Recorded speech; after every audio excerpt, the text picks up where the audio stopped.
Hey YouTube, I'm with my buddy Parvez here, from Parvez Fix. We're working on a 2010 GMC Sierra. If you guys are having problems with your leaf springs, usually the one in the middle here, you can see, I'll just do a quick summary of what's going on here. You can clearly see the middle spring here missing. Half of it's kind of broken off, and you see this little gap over here.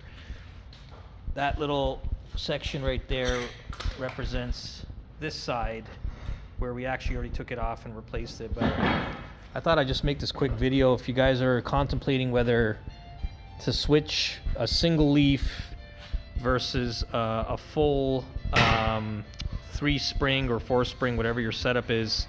The easiest way to go about it is to essentially change the spring that's broken.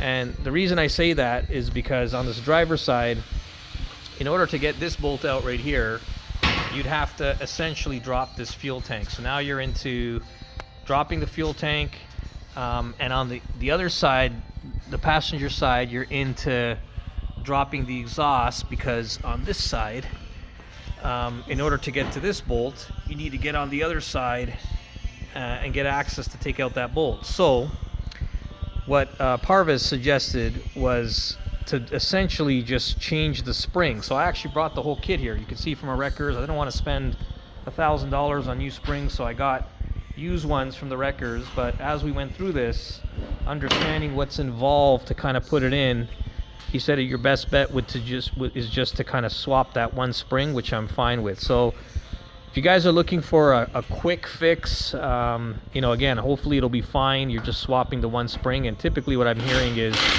just from other YouTube videos. I'll just give it a second for the gun here. But you can see Parvez here.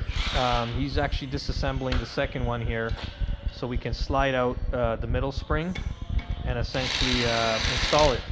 Disassemble this one and disassemble this one right on the truck. So you're going to need a jack stand.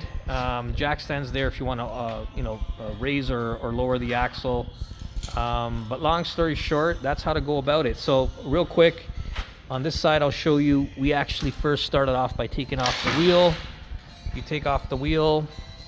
After you take off the wheel, there's a top bolt over there, the one that Parvez was taking out. But sorry if you can't see here. Let me just see if I can get a light up there. But there's a top bolt right there. You see it. You take that one out. I can't remember the size. I think it's a 14 or 15, one or the other.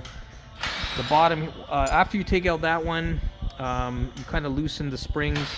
Then you can go ahead and take off these bottom 4, which are 21 millimeters. And then essentially this whole assembly can come out.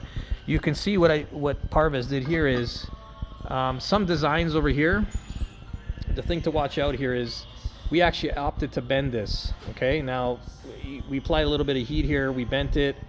The whole purpose of this is really so the shock doesn't slide out from one side to the left or the right. But long story short, we just bent it and we pulled the top one out, or sorry, the middle one out with a little bit of gymnastics. But it was good, no issues with that. So I'll pause the video here, but you can see Parvez right now heating stuff up. Let's take a look at this, because sometimes you'll get into scenarios like this where you have to loosen the bolt and you got to apply a little bit of heat. So we'll let Parvez do that. While he does that, I'll record.